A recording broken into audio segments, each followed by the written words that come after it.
Esta es una presentación sobre el arte islámico y más concretamente sobre el arte hispano-musulmán. Para comprenderlo tenemos que tener en cuenta dos características importantes. La primera es que todo arte que tiene que ver con una religión tiene que respetar las normas y las características de dicha religión. Eso, como vamos a ver en la presentación, es lo que va a ocurrir con el arte islámico. En segundo lugar, debido a la amplitud de territorios y culturas que atraviesa, como vemos en el mapa, desde su aparición en la península arábiga hasta su desarrollo por el Medio Oriente hasta la India y por otro lado hasta Constantinopla y Bizancio, y después también por el norte de África hasta llegar al Andalus, toda esa gran diversidad de territorios se va a ver también reflejada en la diversidad de estilos, de tipos de decoración que vamos a ver en dicho arte islámico. Por otro lado, vamos a ver y tenemos aquí los que serían los rasgos básicos del arte hispano-musulmán.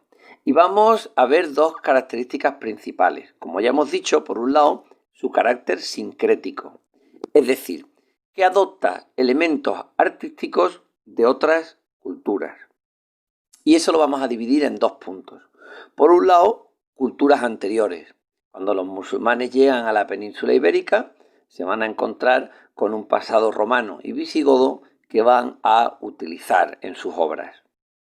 Por ejemplo, muchos artistas, muchos historiadores, piensan que las arcadas, la forma de arcos de la mezquita de Córdoba, tiene su origen en el acueducto de Mérida y en esa también doble arcada o triple arcada que se puede ver en esta fotografía. Por otro lado, si visitamos la mezquita de Córdoba o otros edificios musulmanes, encontraremos lo que se denomina material de acarreo. Pues en este caso, un capitel y una columna de época romana. Es decir, los musulmanes para realizar sus monumentos, van a utilizar edificios anteriores a su llegada, como por ejemplo edificios de época romana. Cuando los musulmanes llegan a la península ibérica y se encuentran edificios e iglesias visigodas, ven un elemento que les va a llamar la atención, que es el arco de herradura. Ellos luego, posteriormente, como vemos aquí en el Salón del Trono del Palacio de Medina Zahara, van a utilizarlo de una manera bastante prolongada en todos sus edificios. La siguiente característica tiene que ver con elementos de otras culturas de la misma época de los musulmanes. Por ejemplo, pues cuando invaden África, traen muchos elementos del norte de África y también, como vamos a ver a continuación, bizantinos o judíos.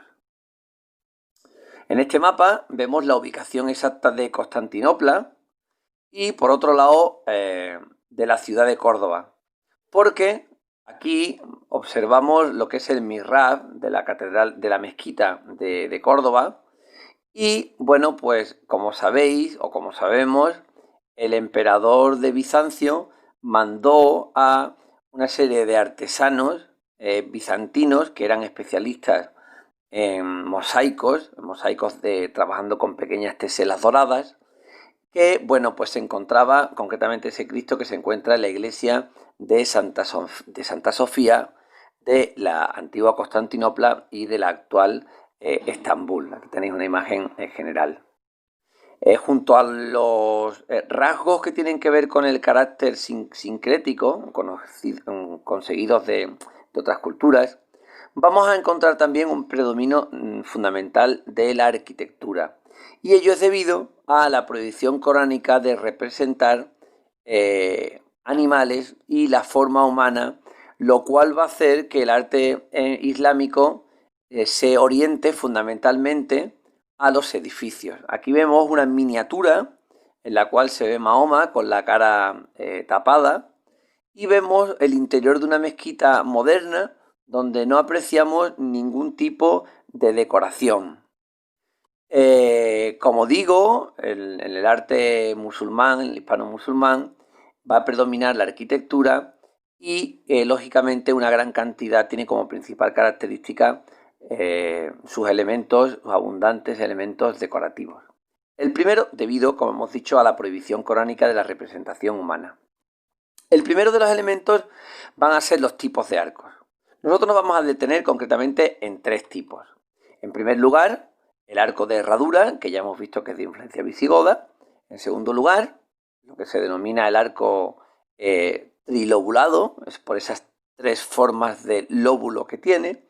Y los arcos polilobulados, cuando el arco está hecho por múltiples lóbulos. En esta imagen del mihrab de la mezquita de Córdoba podemos observar los tres tipos de arcos. El primero, el arco de herradura en la parte central. En la parte superior tenemos los arcos trilobulados, también en el interior del mihrab.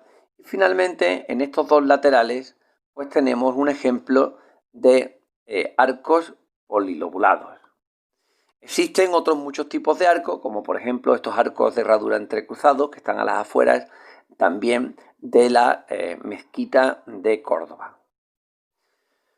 El primer tipo de elemento que hemos visto han sido los tipos de arcos y el segundo van a ser los capiteles. Aunque hay muchos tipos de capiteles, nosotros nos vamos a detener fundamentalmente en dos. Los primeros, aquí he puesto una chumbera porque el primer tipo de capitel se llama capitel de penca. Este es su formato original y es el que más abunda en la mezquita de Córdoba. El segundo tipo de capitel, más típico quizás de Medina Zahara, es el conocido como capitel de nido de avispa, que efectivamente, dada el gran trabajo detallado del mármol de los capiteles, recuerda a un nido de avispa. Estos son otros tipos de capiteles, concretamente de mocárabes y de atauriques, que se pueden encontrar en la Alhambra de Granada. Bien, el tercer tipo de elemento decorativo es la decoración epigráfica.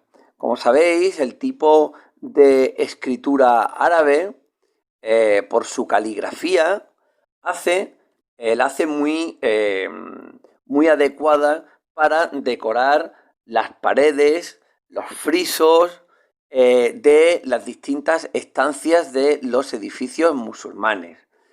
Aquí, por ejemplo, vemos de nuevo el mihrab de la mezquita de Córdoba y tanto en el lateral como en la parte de arriba podemos observar que hay inscripciones escritas en árabe.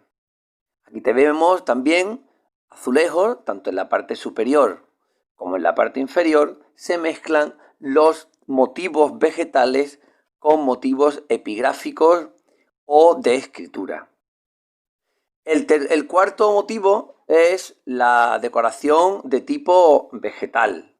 Aquí vemos, debido a la imposibilidad de dibujar o de representar la figura humana, pues la figura vegetal, de una manera bastante abstracta, estas placas de yeso, va a ser bastante común en la arquitectura musulmana. Y finalmente, la decoración geométrica, que, bueno, pues nosotros tenerla relacionada con pues, los patios y demás, nos resulta bastante más habitual. La decoración geométrica está hecha a base de teselas, de puzzle a puzzle, con lo cual resultaba enormemente laboriosa. También dentro de este tipo de decoración, como podemos ver, se encuentran los mocárabes, esas especies de estalactitas que están hechas normalmente de yeso, decorado con colores y que reflejan desde múltiples puntos de vista la luz y la sombra de los edificios. En este caso, el del patio de los Leones de la Alhambra de Granada. Bueno, pues nada más. Espero que hayáis disfrutado con esta presentación sobre el arte hispano-musulmán.